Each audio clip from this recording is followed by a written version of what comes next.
It's one of the things that draws me to, going out there solo. If you find a mountain like that and you're out there alone, you have to be in the present.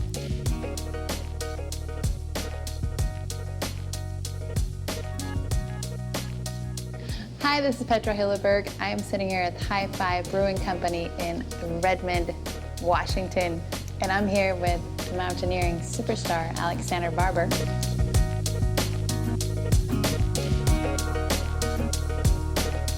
So, you've been mountaineering and climbing since you were really young. How did that all start, or why did you start? Yeah, I started mountaineering in the Sierras with my father on fly fishing trips. As a kid, definitely like the peaks that were coming up from the alpine lakes we were fishing in. I'd always point to those and kind of egg my dad on until he took me up them.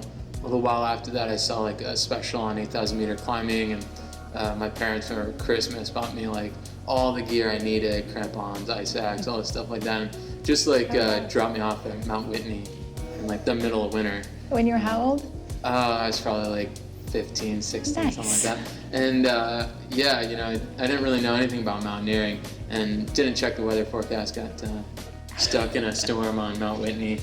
I was there for like 5 days. I think I made it like a mile out of like the Whitney portal. No, it was a good experience, and that was certainly my first solo experience in the mountains. And awesome. Probably on some level, it's always been in my mind on doing things alone, and that's what led to currently maybe what I'm up to.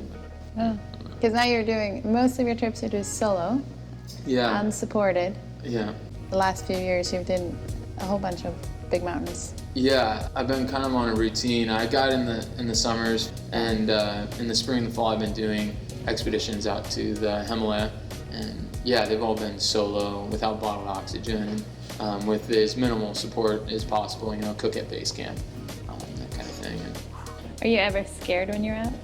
Those kind of concerns are always on your mind. When you're really high on an 8,000 meter peak, you're in this like kind of borderland. I'm alone up there. I don't have bottled oxygen, so you definitely can't swim out further than you can swim back.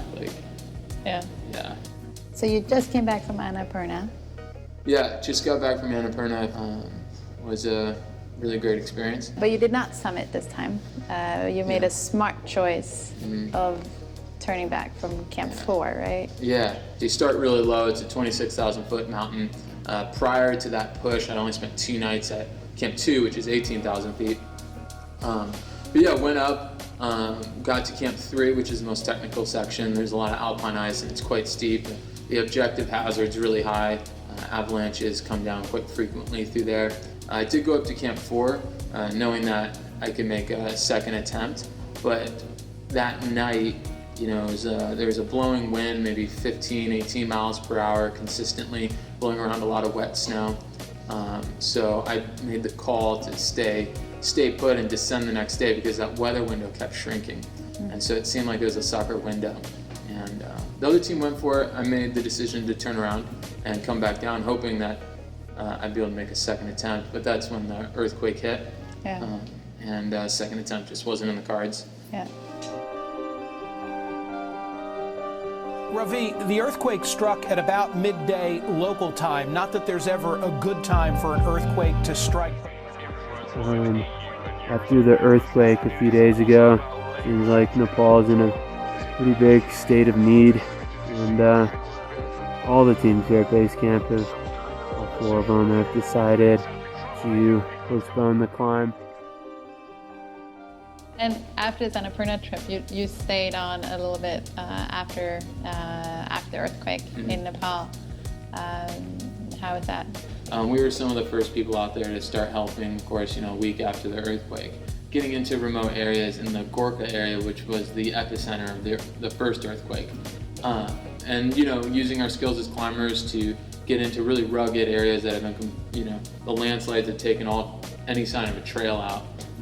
And get needs assessment reports. Every villager, you usually have like a village leader who we can meet with, and he'd give us, what their needs were, and we can mark an LZ on, they're on really steep terrain here, so on just some kind of like rice paddy field, and it was really cool to see, sometimes just a few hours later, a helicopter coming over with that aid for them.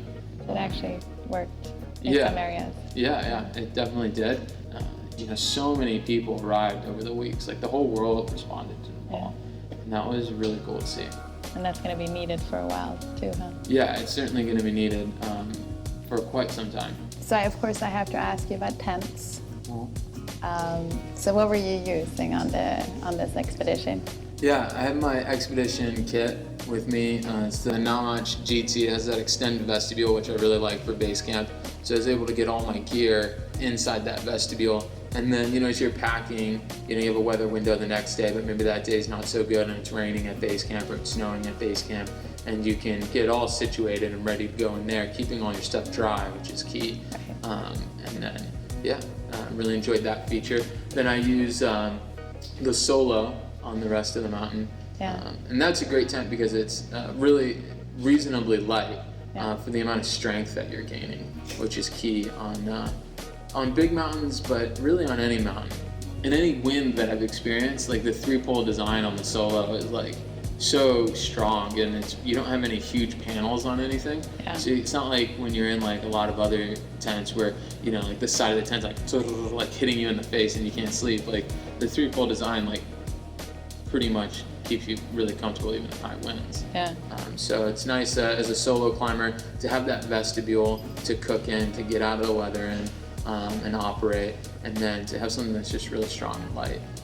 So you had a good story about it, about why, or about Camp 3, was it? Camp 2. Camp 2, sorry. Yeah, I like to leave my tent set up so that if I'm coming up in bad weather, I don't have to try and reset it up in high winds. And that's the great thing about the Hillebergs, is that you can leave them set up. I came up that time, found it under like 7 feet of snow, and dug it out, found the top, and then just kept digging it out, and it was perfectly erect just the way I left it. And there were like 2 Sherpas setting up tents for their clients, like clearing them out, doing the same thing, and they were pulling out like broken poles and just like throwing them down. I'm like, this tent's no good, threw it away. This tent's no good, threw it away. And trying to figure out which tents they could salvage for their folks.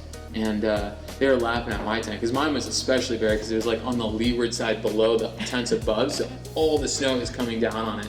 And I was like, no way, dude, this is gonna be totally good to go. And everything was good, and I just like reinflated my pad and started melting water. Didn't you have a little bit of a similar story on a different mountain with a Yanu? Yeah, so the Yanu was part of my expedition kit on Choyu and on Manaslu. And that's a really nice one to have at Camp 1 when you know you're going to be spending as a solo climber a lot of time there. So it gives you a little bit more room to operate in.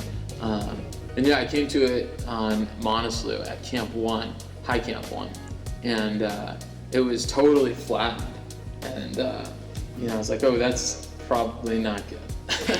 And just kept digging it out, and then at one point it just like sprung up, and all the snow just like went into the air, and I was like, whoa! Like, good thing I wasn't like stepping on it or something on like one of the edges. And it was good to go, and unzipped it again, reinflated my pad, and rolled inside and started making water. That's really what I like about Hilleberg tents, is I can set them and leave them and be confident that they're still gonna be in good shape and ready to take further up the mountain. Yeah. So how do you stake your tents down? So I usually bring 2 snow pegs, and those I'll dead man, so that I know when I leave the tent it's not going to go anywhere. Then the rest of my anchor points will be just bamboo. Bamboo's really light yet quite strong, and works really well combined with those 2 snow pegs. So what's next? So the more time I spend out there, more of my interest is going more towards that like athletic expression in the mountains. New routes or non-standard routes, climbing them solo without bottled oxygen. So like finding like the most authentic way to like meet an 8,000 meter peak. Because if you do that, I find that they do affect you. You do learn things. You come back a stronger, more knowledgeable person that way. Rather than allowing myself to get more stagnant and just staying on standard routes and just kind of repeating the same thing I've already done successfully. I'd much rather take on more of the unknown for myself and see what's possible. But of course, the risk is that you find the limit, and certainly not going to try and do that. Good. Well, thank you for coming out here to Redmond, and we love having you. Thank you for sharing your stories. Yeah, thank you for the fantastic time. Keeping me safe.